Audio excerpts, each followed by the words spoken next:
largely such a big thing. But the journey itself is so spectacular. I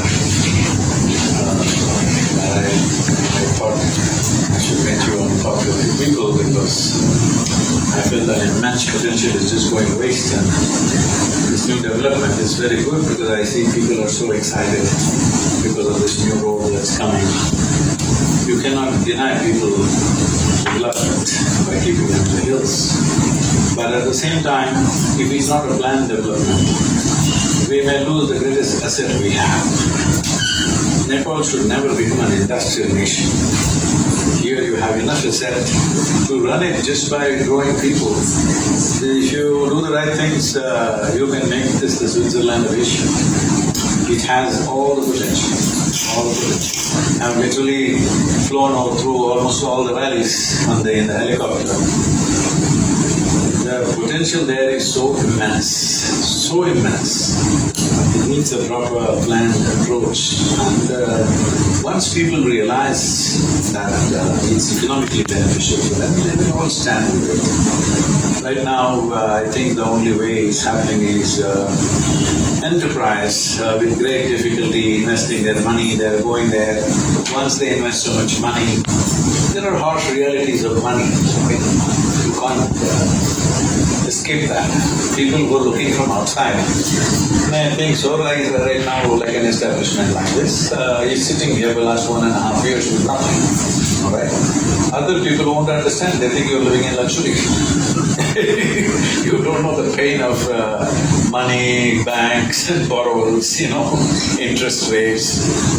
People won't understand. So one important thing I feel as a policy the government should bring in is that if you educate, if you set up cells or government bodies which can go and educate the village people who own agricultural land there, they don't have to sell it.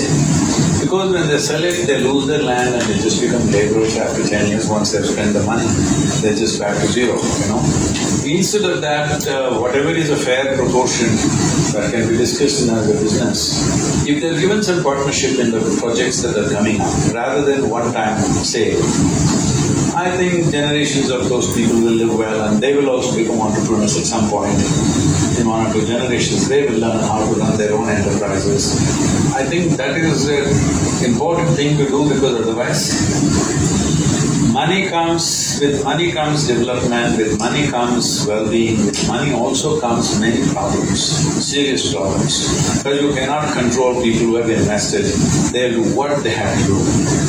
And not all of them may do as it is necessary for the people or for the land. If these kind of things are said, it is immense potential. And especially see now with the pandemic, people have been speaking to many responsible scientists. They are saying it could last for 4 to 6 years. It will come up here, it will go down there, it will come up there, it will go down here. This can keep on happening for 4 to 6 years, which is already proving itself in 2 years' time. 6 years is not a small time for any economy, it could be flattened, Individual economies, businesses, nations can be just flattened in 6 years of no income. It's not going to work. But in this country, I feel there's a tremendous opportunity because if you do tourism up there in the mountains, so isolated, you can say it is a corona-safe tourism. People can trek, live a healthy life, walk in the mountains, completely isolated, staff and everything. There's no room for anybody to bring infections to you. Instead of staying for a week, people will stay for months and go. Right now, everybody is looking for such places. I think this country has immense potential in that direction. I don't have to tell you, you know that. Yes. Sadhguru, by the way, I forget to introduce myself. I am Dhananjay Regmi. I am representing the Nepal Tourism Board, which is responsible for promoting Nepal globally. So I am with my wife and my colleagues. So we are promoting Nepal. So I was so happy to know that even during this pandemic time, you decided to visit Nepal and to do a darshan from Timtala Pass, which itself is going to be established as a product. Your visit means it's going to be a product. Who visited? So this is what is going to be a very great support to Nepal. This is what we believe. So I just want to know, what sort of feelings you had when you have visited, when you have seen the Kailash Parvat and Mansarovar Lake from the place, from this Pash? Well, Kailash is not a place for me, it's a phenomenon.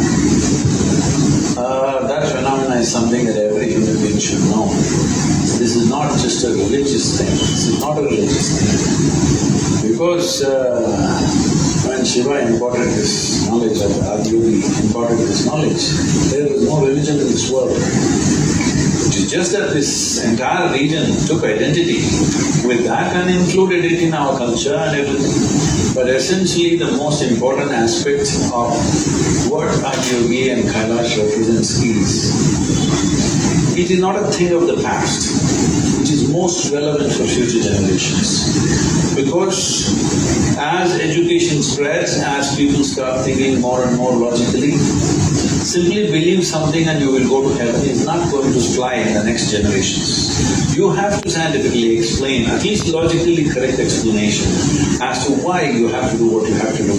Otherwise everything will be dropped.